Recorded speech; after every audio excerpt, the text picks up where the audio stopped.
Tommy Norris just lost everything he built for another man.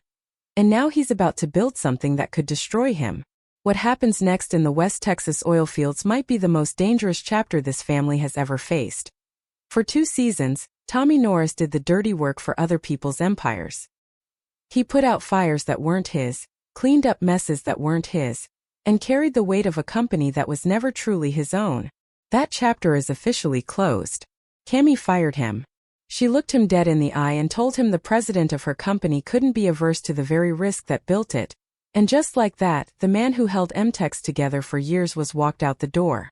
But here's the thing about Tommy Norris that nobody seems to remember when they underestimate him. He doesn't fold. He doesn't sulk. He gets fired in the morning and by nightfall he's already sitting across from oil executives and cartel bosses, building the next chapter before the dust even settles on the last one. And that's exactly what happened. Tommy didn't just find a new job. He built an entire company from nothing, and he called it CTT Oil Exploration and Cattle. Now think about what that actually means. This isn't Tommy stepping into someone else's shoes anymore. This is Tommy creating the shoes. For the first time since this story started, he's not reacting to a crisis someone else caused. He's the one setting the terms. And the way he built this company tells you everything about how calculated this man really is. He didn't just walk away quietly and lick his wounds. He took Cami's entire inner circle with him. Rebecca, the woman who kept MTEX's legal and operational structure from collapsing, is now CTT's chief operating officer. Dale, loyal to the bone, is heading up exploration.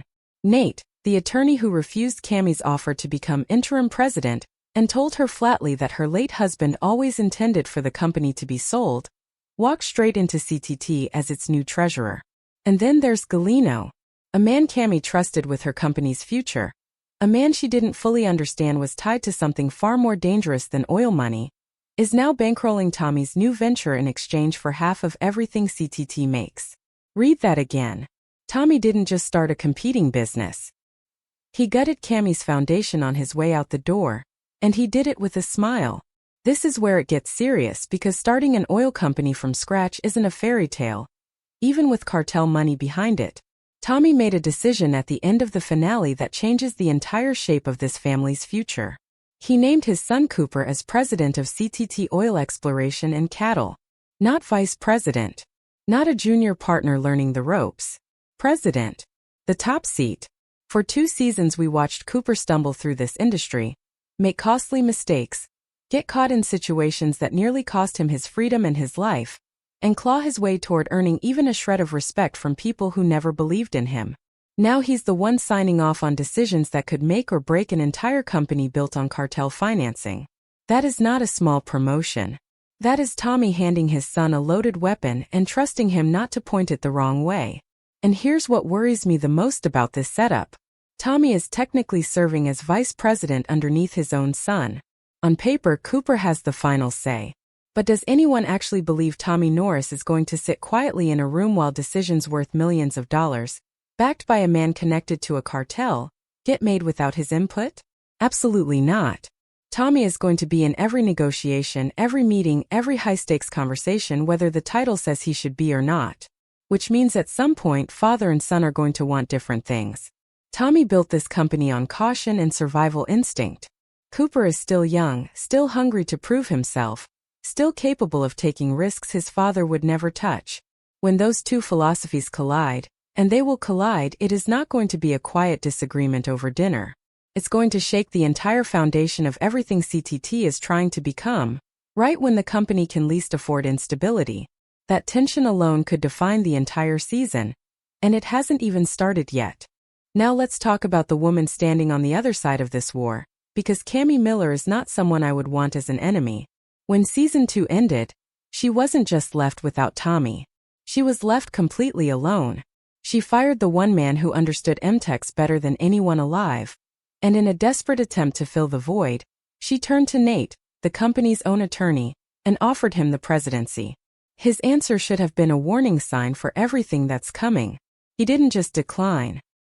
He walked into her office and told her flat out that he came to resign, that Tommy had already warned him she might try to promote him, and that her late husband Monty never intended for this company to outlive him in the first place. Then he told her to sell MTEX before she loses everything.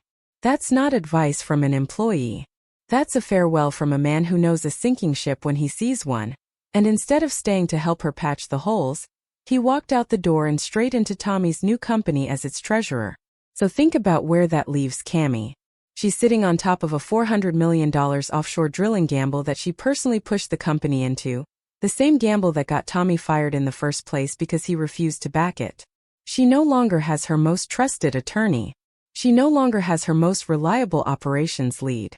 She no longer has the man who quietly kept MTEX functioning through every crisis for 2 straight seasons.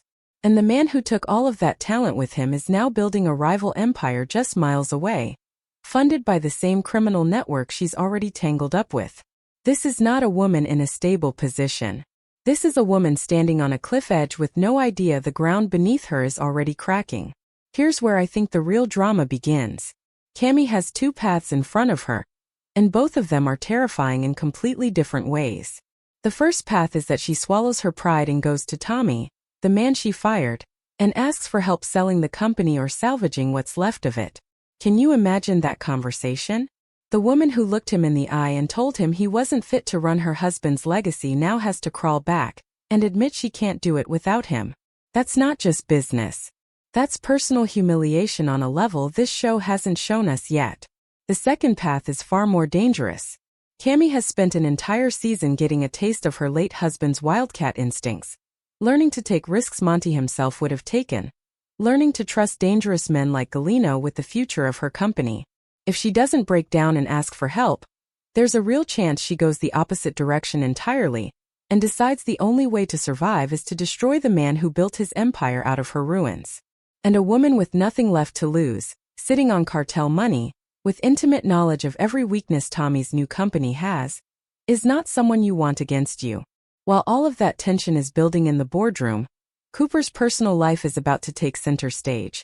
And this is where I think the show is setting up its most emotional storyline yet.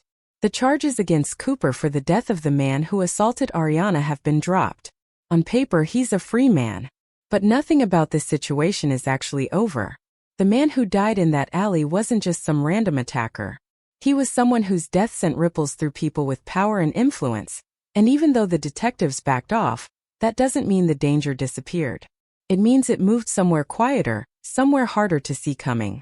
Cooper is now the president of a rival oil company built on cartel financing, which makes him a massive target the moment anyone connected to that dead man decides they want payback. He survived the legal system. He may not survive what comes next. And through all of that danger, Cooper and Ariana have never been closer.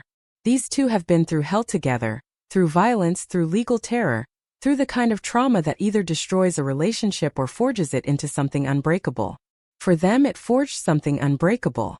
They've talked about their future. They're working side by side inside the same company now.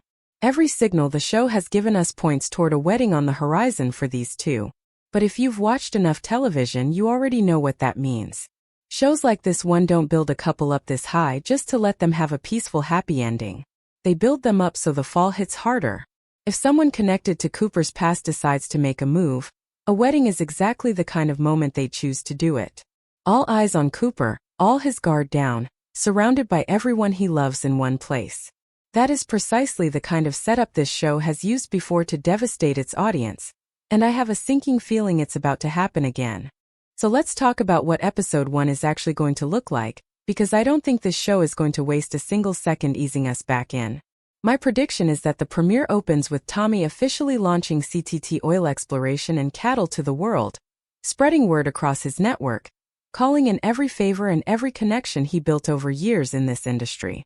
On the surface, everything is going to look optimistic. The team will be energized. New business opportunities will start rolling in. Cooper will be trying to settle into his role as president, learning what it actually feels like to sit in the chair his father built for him. It's going to feel, for a few fleeting moments, like this family finally caught a break after everything they've survived. But underneath that optimism, I believe the cracks are going to start showing almost immediately. This industry doesn't hand out easy wins, and a company built on cartel money and family loyalty is one bad decision away from collapse. Episode 1 is where we start to see exactly how fragile this new foundation really is. I also expect episode 1 to give us our first real look at what Cami's next move is going to be. Will she reach out to Tommy and ask for help, swallowing her pride in the process? Or will we start to see that wildcat side of her fully take over? The version of Cami who's done being underestimated and is ready to fight fire with fire? I genuinely don't know which direction the show is going to take her. And honestly, that's what makes her the most unpredictable character heading into this season. There's also a strong chance episode 1 starts planting the seeds for a new threat entirely. This show has never been shy about introducing dangerous men with power and influence who exist just outside the frame until they suddenly don't. Whoever those people turn out to be, I expect the premiere to give us just enough of a glimpse to make us nervous without showing their full hand yet. Here's something that gives me real hope about actually getting answers to these questions soon. Production has reportedly been moving faster than expected, with certain episodes being edited even while filming is still happening elsewhere. That kind of overlap in production usually signals a team racing against the clock to deliver a season that feels urgent and immediate, rather than delayed and disconnected.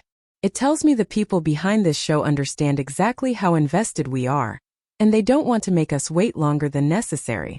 Whenever this season finally lands, I don't think it's going to feel like a slow rebuild. I think it's going to feel like an explosion that's been building since the moment Cami fired Tommy in that finale, and once it goes off there's no putting the pieces back together the way they were before. And when I sit back and think about everything this family has already survived, from cartel threats to legal nightmares to losing everything they built more than once, it hits me how much they